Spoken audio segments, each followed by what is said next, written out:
liquid skin of planet Earth live creatures of unearthly beauty. These tiny animals have crossed oceans of space and time in an epic bid for survival. Wanderers through inner space, they carry the future of their species. On their odyssey, they have faced extinction and awesome planetary force. Theirs is an evolutionary success story made possible by a remarkable reproductive strategy. Reefs are exotic interruptions in otherwise barren tropical seas. They're oases of life, vibrant, colorful, and competitive. But this vast canvas of living art has not just materialized out of the blue. Coral and its cohorts have arrived from somewhere.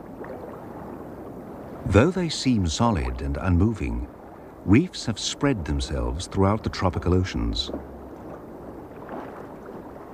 How have they overcome their immobility? The answer has its origin in one of life's most fundamental acts, sex.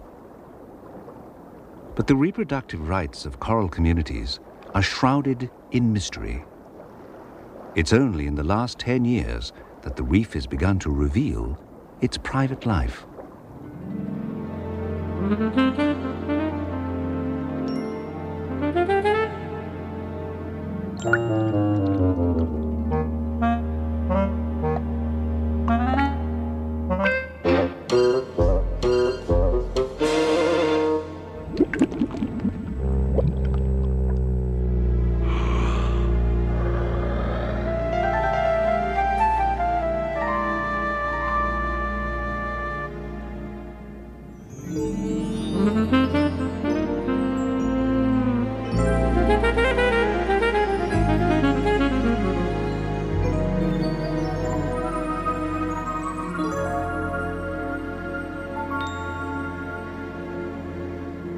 For animals, sex is a fact of life. But for the rocks of the reef, a sex life would seem out of the question.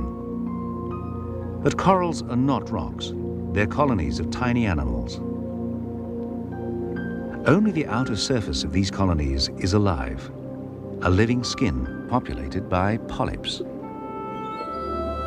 Their structure is simple, a tube with a mouth surrounded by stinging tentacles. These tiny animals, a few millimeters across, build reefs. The beauty of the individual rivals that of the colony as a whole.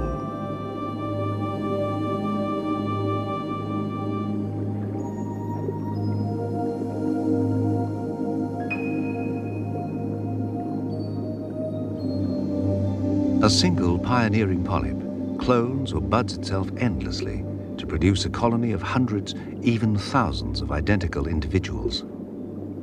In theory, a polyp could live forever this way, unchanging and unmoving. But change and mobility are essential to all species. On the reef, sex achieves both in one elegantly simple solution. It's a brief extravaganza, cued by the summer moon. For the rest of the year, the priority is coping with life's demands.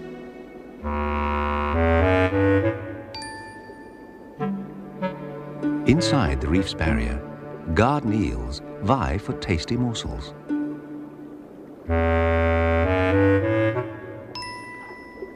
They inspect drifting particles. Some are food, some just broken parts of other reef creatures. But in the quiet lagoon, every particle is inspected by somebody.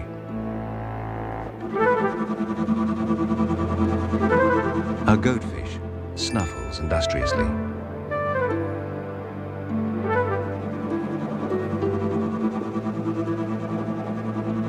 Within a self-made sandstorm, it feasts on small worms and mollusks, which it locates using sensitive barbels.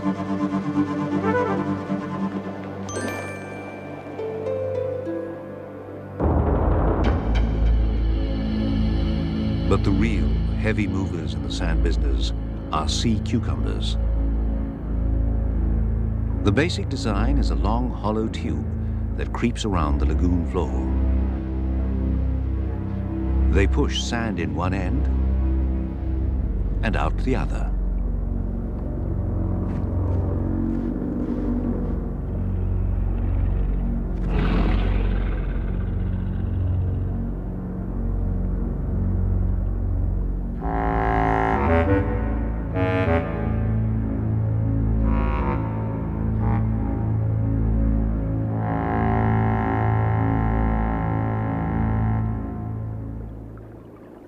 Some sea cucumbers mop the reef with sticky feet, passing edible particles into their mouths.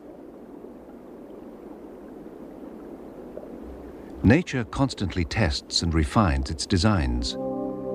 The basic theme remains, only the detail varies. With its body completely buried in sand, another sea cucumber unfurls its feathery arms to net drifting debris.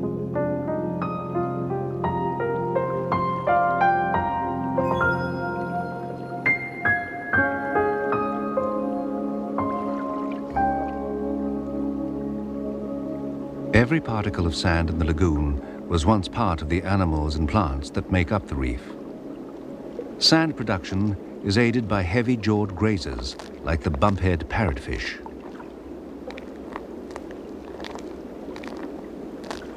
Moving in herds like buffalo over the reef, they bite off pieces of coral, crush it to powder, and leave clouds of new sand in their wake.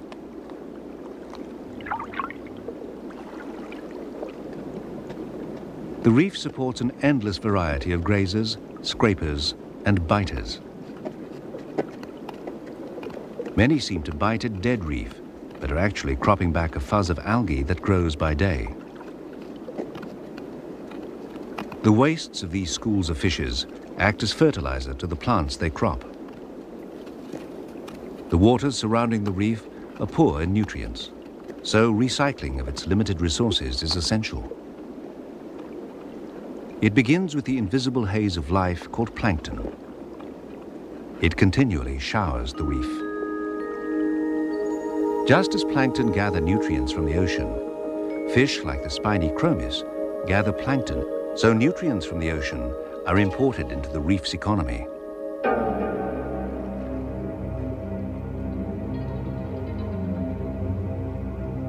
Poised like ghostly daggers, barracuda cruise the coral fringe. They are after more than planktonic prey. These larger predators are drawn to the rich life of the reef.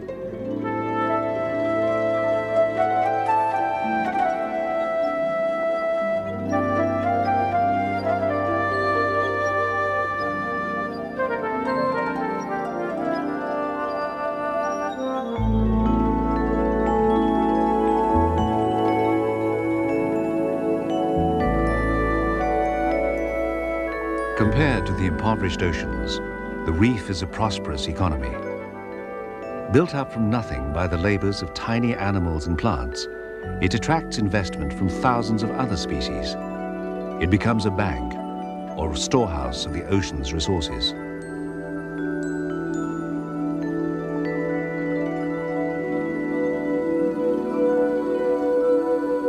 But some creatures are a storehouse in themselves. A sleek manta ray wings its way through the late afternoon. It owes its huge bulk and wingspan of 5 meters to the millions of minute plankton it sieves from tropical waters.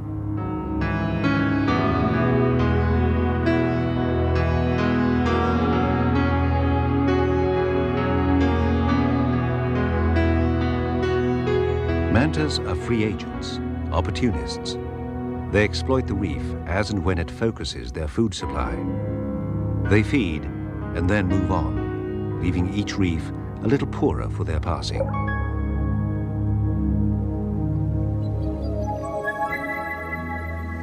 The blubber jelly voyages at the whim of wind and tide, feeding on plankton as it drifts.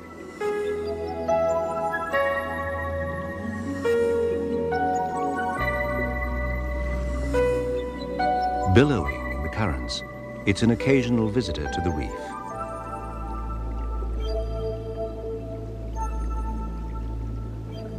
Like all jellyfish, it's a free-living relative of the unmoving corals on the reef below. Building on the skeletons of others, hard corals extract calcium from seawater. Tiny polyps toil in limestone to craft their biological works of art.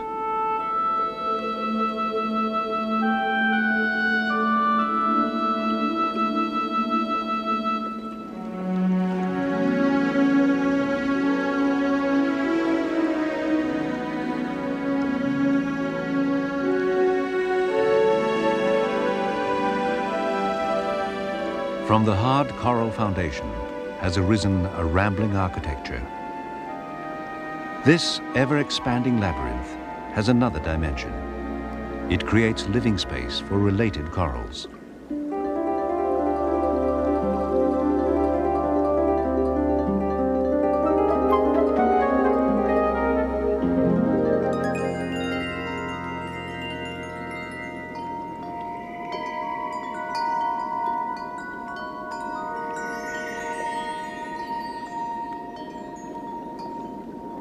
Bold against blue, lace-like gorgonians strain against the current.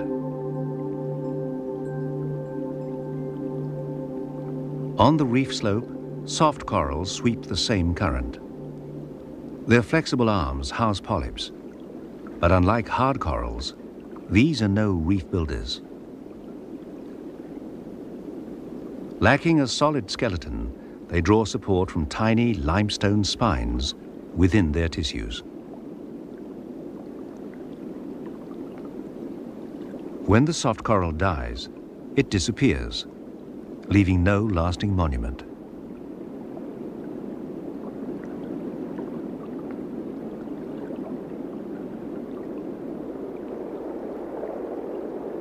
Reef plants appear to be just as ephemeral, but their role is fundamental. All capture energy from sunlight. Some also contribute to the reef structure. The brittle green Halimeda is mainly limestone. It constantly sheds gritty flakes into the lagoon. The stony skin of pink coralline algae glues the limestone blocks of the reef together. Filamentous algae seems little more than a green fur on rocks, but it's the pasture of the reef and essential to all the reef's grazers. But the ties that bind algae and the reef together go deeper. Like algae, hard corals also require sunlight to grow. This is a clue to an intimate relationship that literally fuels the reef. Corals are twin-engined.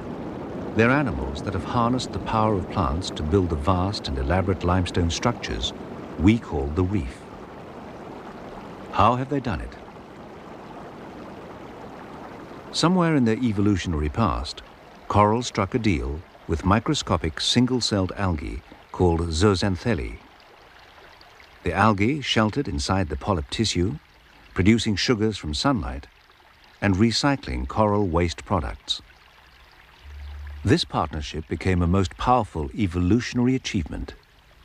Between them, they built reefs. It's not until the sun sets that coral's second, animal engine is revealed.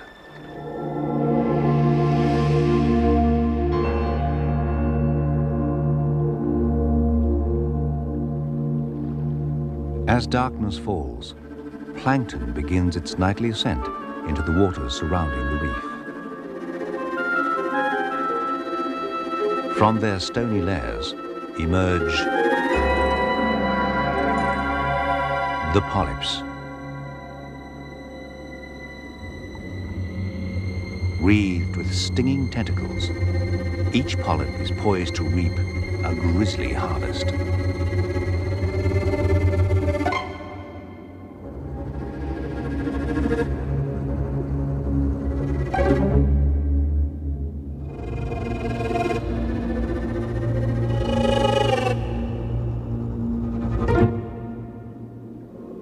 Other members of the night shift emerge to feed. Feather stars take up strategic positions in the current. They sieve plankton and particles with their arms.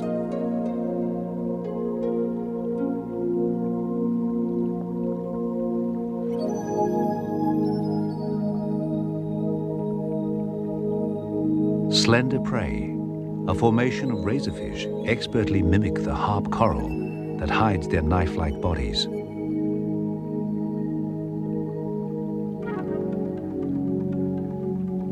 A chaotic ball of eel-tailed catfish swarms in mid-water between feeding. Lagoon sands below them are loaded with hidden delicacies.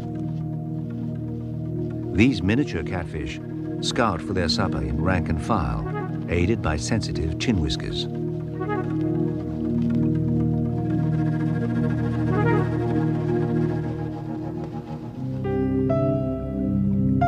Lagoon sediments provide dainty pickings for the feather-mouthed sea cucumber. Little more than an elastic tube filled with water, it delicately wipes each feathered finger across its mouth, collecting food along with sand.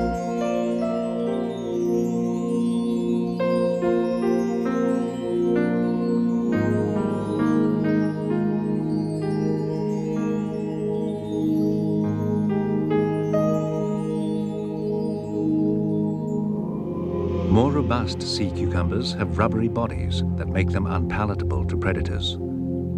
They continue their slow work of shunting sediment day and night and have no need to hide, unlike the sophisticates of the night shift.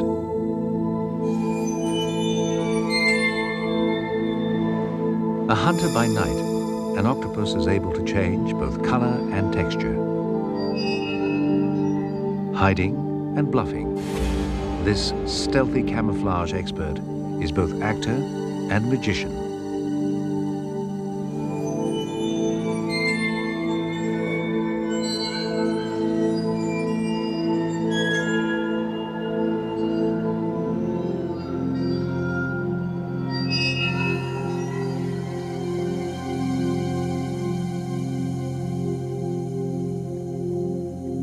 Its relative, the cuttlefish, shares the octopus' talent for lightning color change.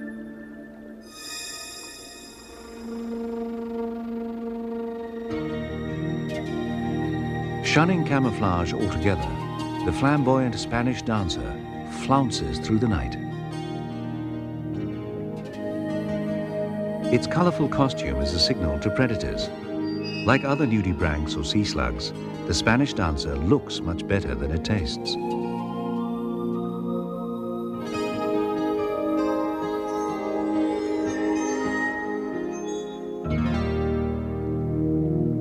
Overcome by darkness, parrotfish retire into the fabric of the reef.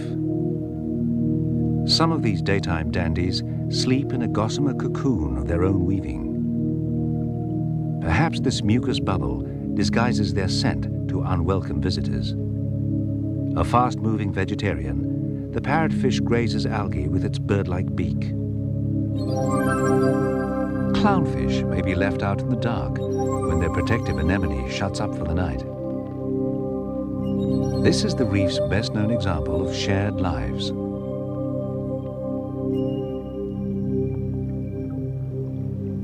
The reef is a multi-layered organization, and its inhabitants have perfected the art of living on and in each other.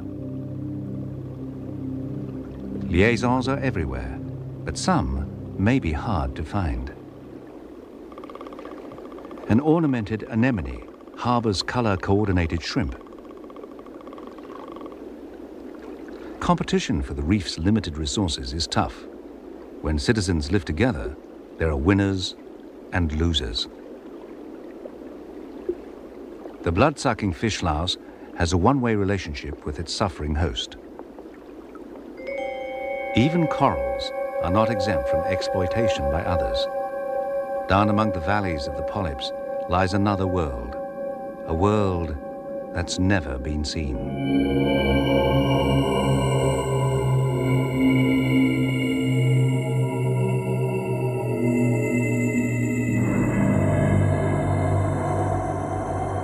Among the heaving tissues of the polyp live flatworms the size of a pinhead. Living on the thin veneer of the coral's mucus, These tiny lodges appear to do no harm, gliding like magic carpets in a world of altered reality.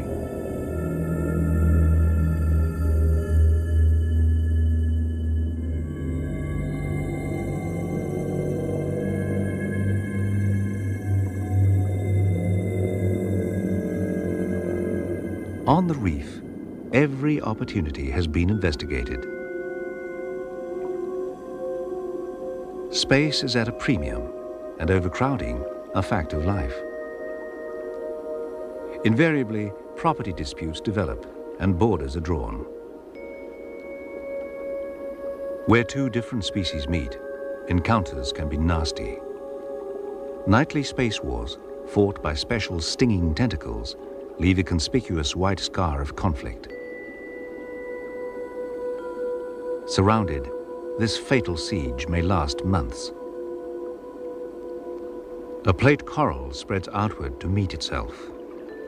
Here, the problem is resolved by a small fence of self-recognition. Over time, this living carpet evolves. Territorial struggles shape the reef as a multitude of species vie for position. Shading its competitors from light, the fast-growing plate corals borrow a strategy from the forest canopy.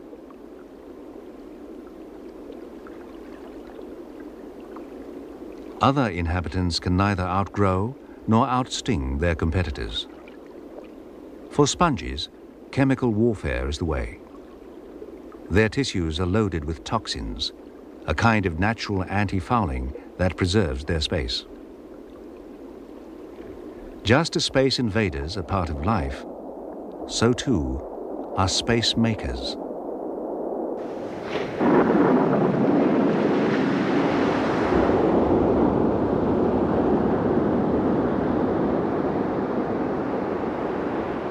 Sometimes an opening comes by chance.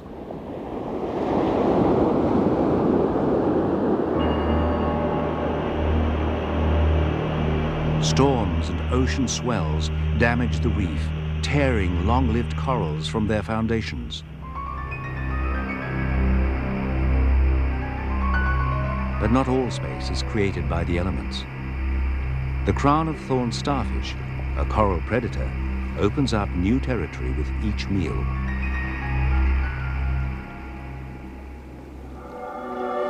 And new settlers are in ready supply.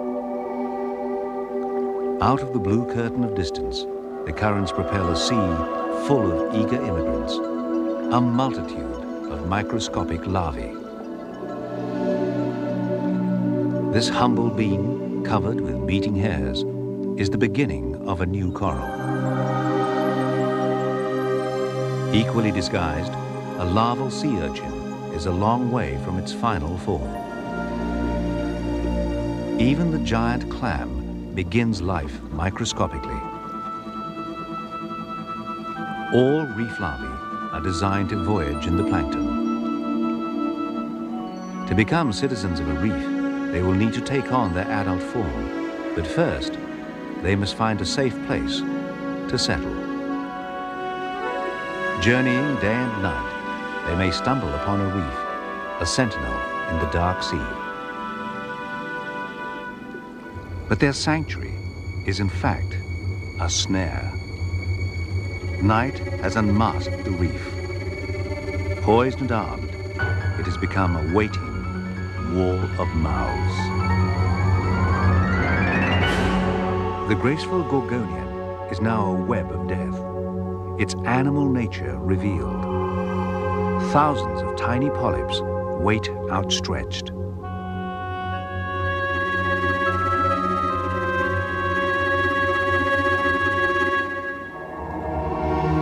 A feather star sways in the gathering storm. A million mouths wait in silence for the microscopic voyagers to blunder their way into outstretched arms.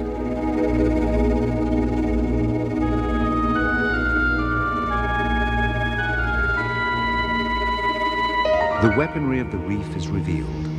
A sinister array of traps, sieves, harpoons, and clutching tentacles.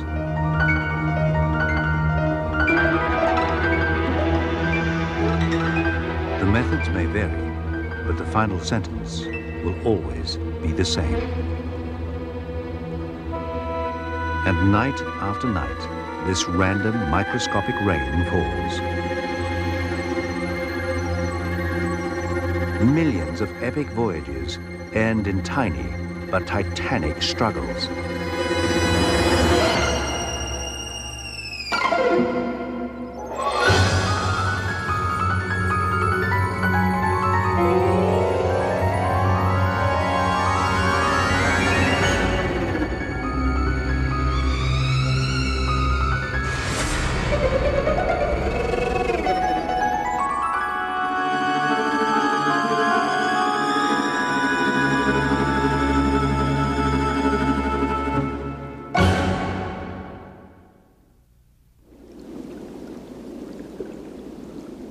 Despite huge losses, some larvae survive their perilous voyage and settle.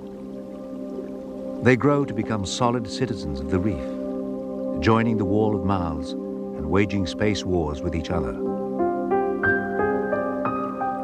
This endless lottery of settlement and survival weaves a visual tapestry of species, color, pattern, and form.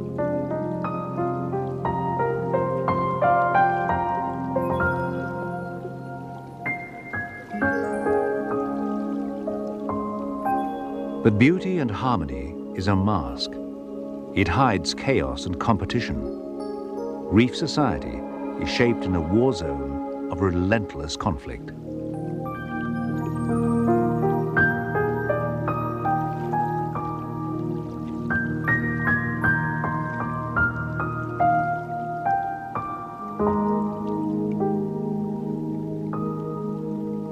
The reef thrives in adversity, prospering despite its internal struggles. But reefs have also endured struggles of planetary dimension over enormous geological time. Through the millennia, continents drift, climates change, sea levels rise and fall. As the world moves around them, coral reefs remain, as always, immobile.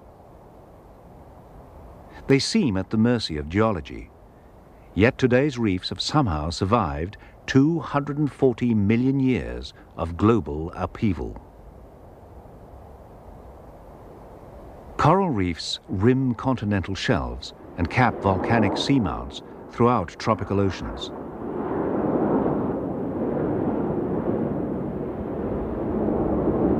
But once, reefs lived in an ancient sea called the Tethys. It lay between two supercontinents, which split apart, causing Africa and India to drift northwards. The broad Tethys Sea, evolutionary home of modern reef animals, was squeezed out of existence. Over millions of years, it became a war zone of continental collision, earthquakes, and sea level change. And the animals evolving here came under siege.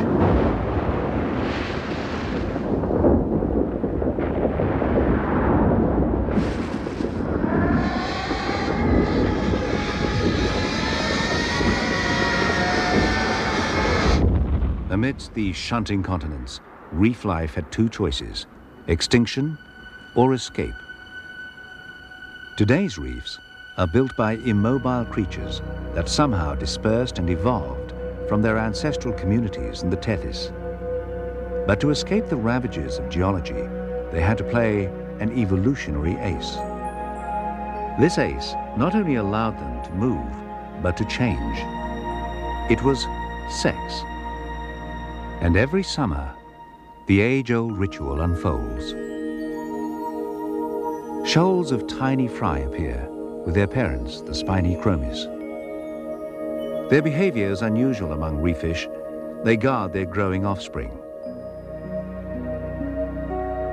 A female cuttlefish holds an egg daintily in her tentacles. She chooses a nest with great care and places the fertile egg securely within.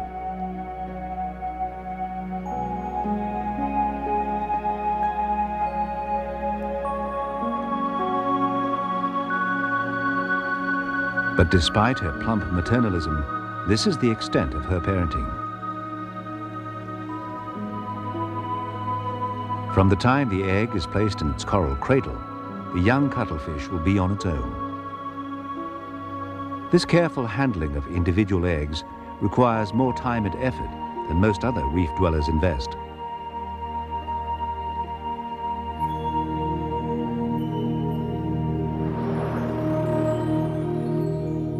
The giant clam makes no attempt to nurture its young.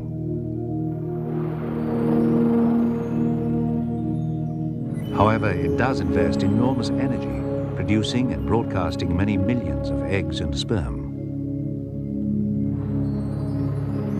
With each mighty contraction, the waters of the lagoon turn milky. Fish dart closer, feasting on the seasonal delicacy.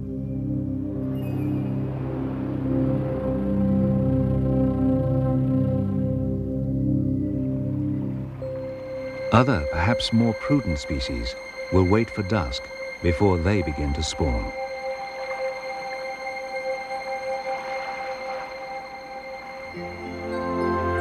The male coral trout emerges in sober courting colors.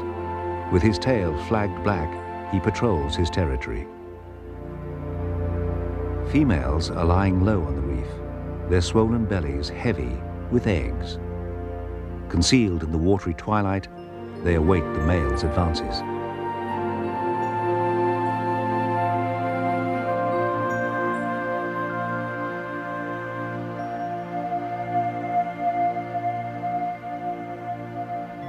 His elaborate dance is designed to tempt a female from her retreat. Reluctantly, she leaves the reef's protection, encouraged by the ardent male. The climax of their courting ritual is a spawning rush, a split second when eggs and sperm are released near the surface, leaving the future to chance once again. As summer waters warm, other biological clocks are ticking. The reef below begins to stir. Cued by the full moon in November, countless coral polyps bulge. They are ripe with packets of egg and sperm that have taken months to prepare. Their time has come.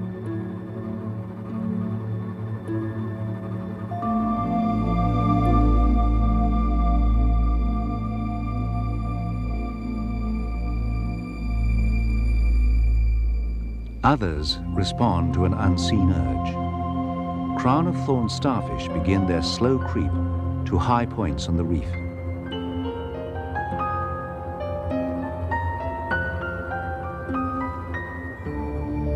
Even inert creatures are stirring.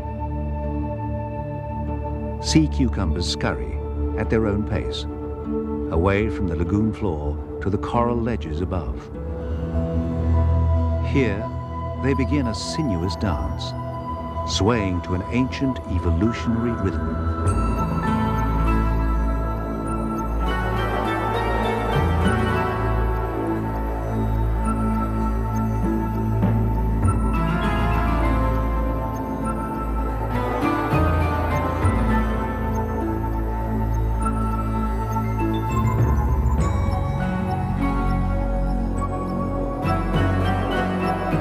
Even the fragile feathermouth rises to the occasion. This is an event too compelling to miss.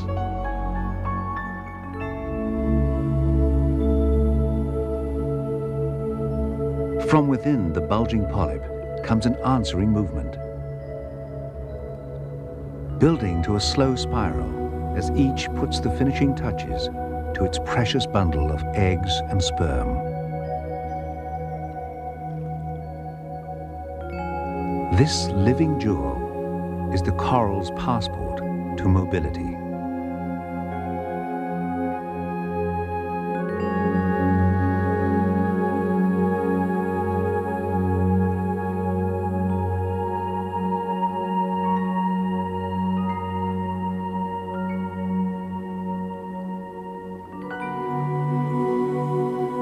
While polyps turn in time, the hypnotic dance of the sea cucumbers has reached its silent climax. Males begin exuding sperm from tiny pores on their heads.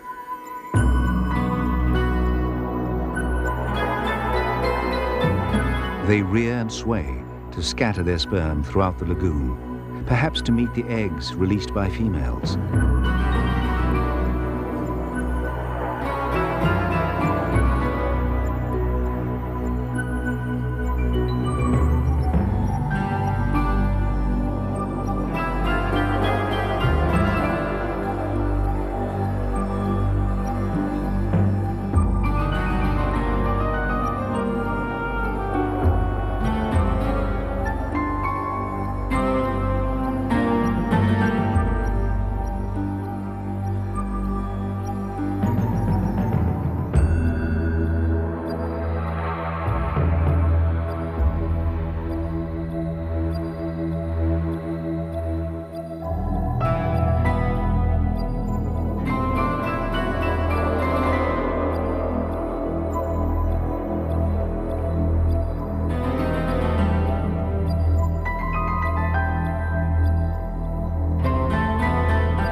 The crown of thorns smolders dramatically, releasing a misty cloud of sperm.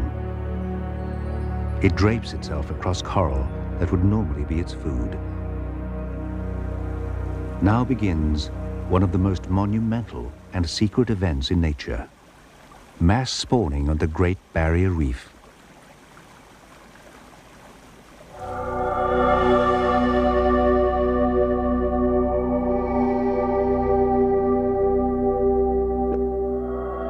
In unison, polyps pucker and propel their fragile spheres into space. Locked in limestone, they cannot move to mate. Instead, they reach out to each other with tiny, voyaging probes.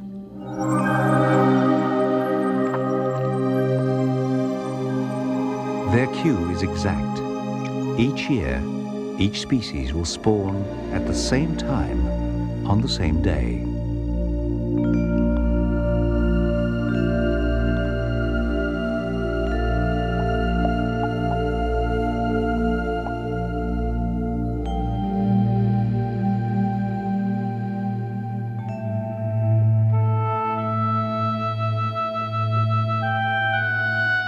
We are privileged to be spectators as the reef stages this unearthly performance.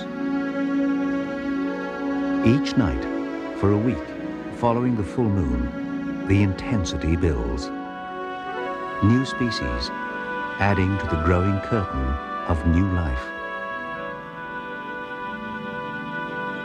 Along 1,200 kilometers of the northeast coast of Australia, countless millions of polyps spawn in unison.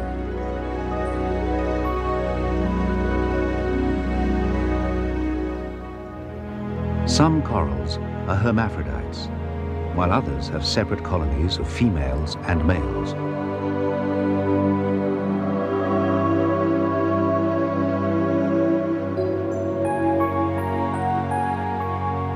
Whatever their sex, each has its own pace and style.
The synchronized spawning creates a web of drifting food for those with an appetite for it.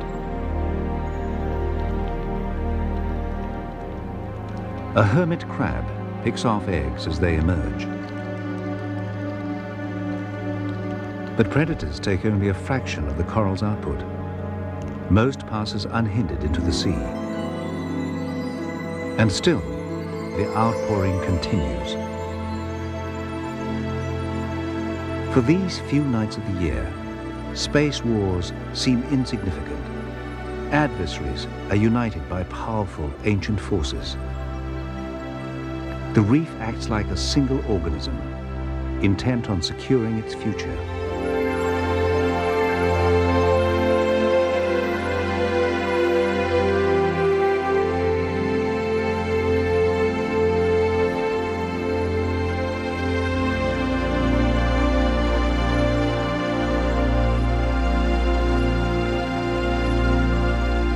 Living rocks erupt in a frenzy of color and movement.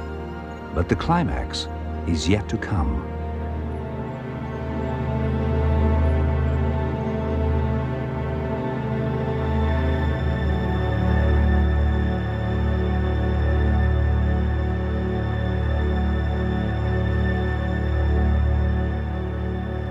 Six nights after the full moon, silent and unheralded, there is a kaleidoscopic finale. The giant plate corals, each with hundreds of thousands of polyps, explode into ascending galaxies of pink and white.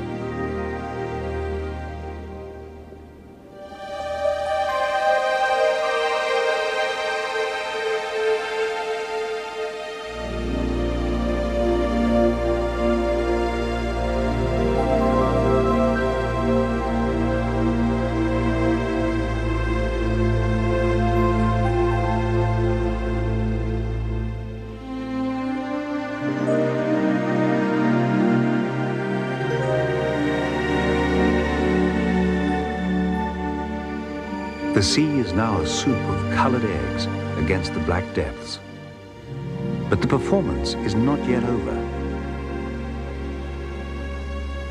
Incredibly, there is one final encore.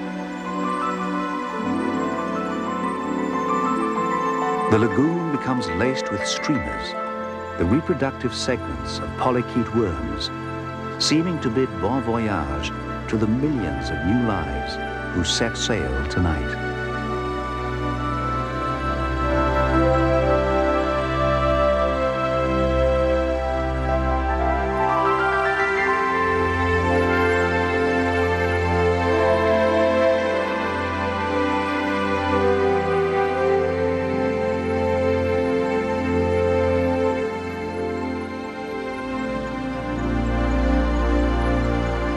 As the frenzy of release subsides, the tide plays its part in the completion of the night's magic.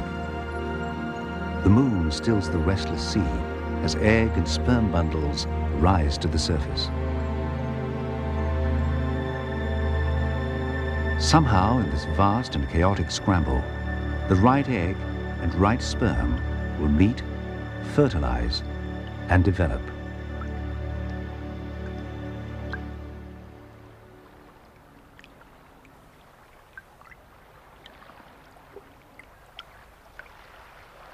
Each morning, the sea bears witness to the night's toil as the future hopes of the reef community drift away. Here is the solution to the reef's immobility. From this floating slick, the tiny developing larvae begin their odyssey. Opportunists take advantage of the annual bounty, but against the overwhelming abundance, they make little impression.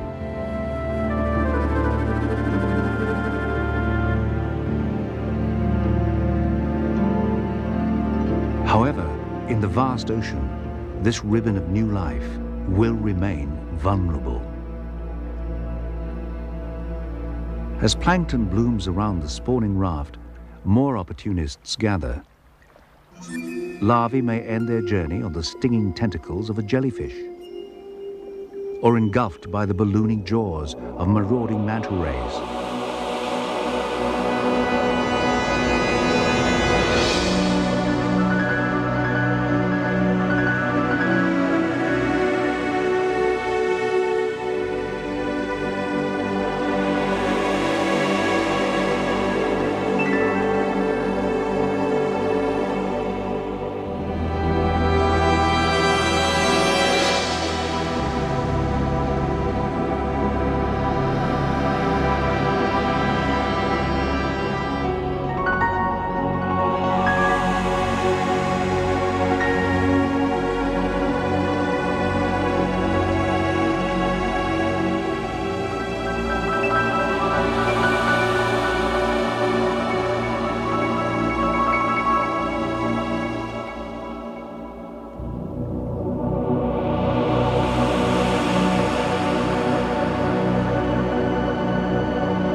Up here, invisible, could be the beginning of a new coral. Out of the countless millions dispersed, only a few will survive their journey. Far fewer will evade the wall of mouths and find a safe place to settle.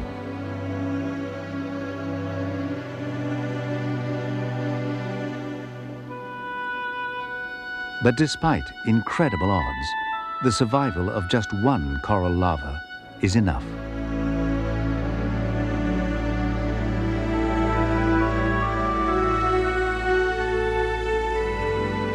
They cross the trackless oceans, minute in size, monumental in importance.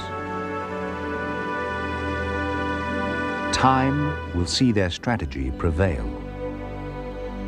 Even the perilous flanks of an active volcano may be journey's end.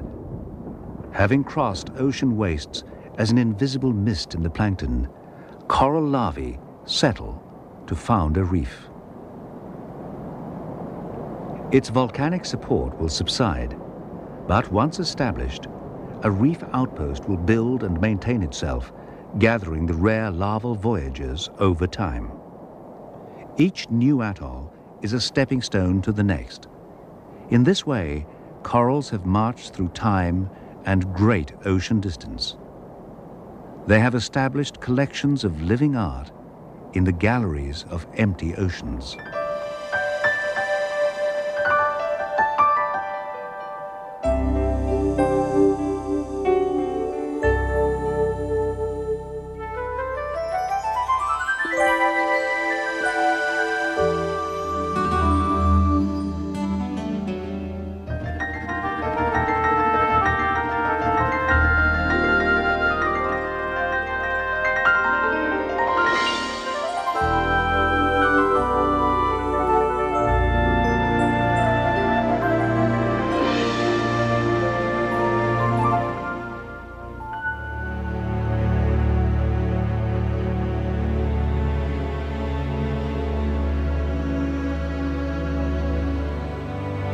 Reefs are portrayed as fragile ecosystems with a delicate beauty. And yet, they're robust enough to have survived millions of years of fierce competition and planetary upheaval.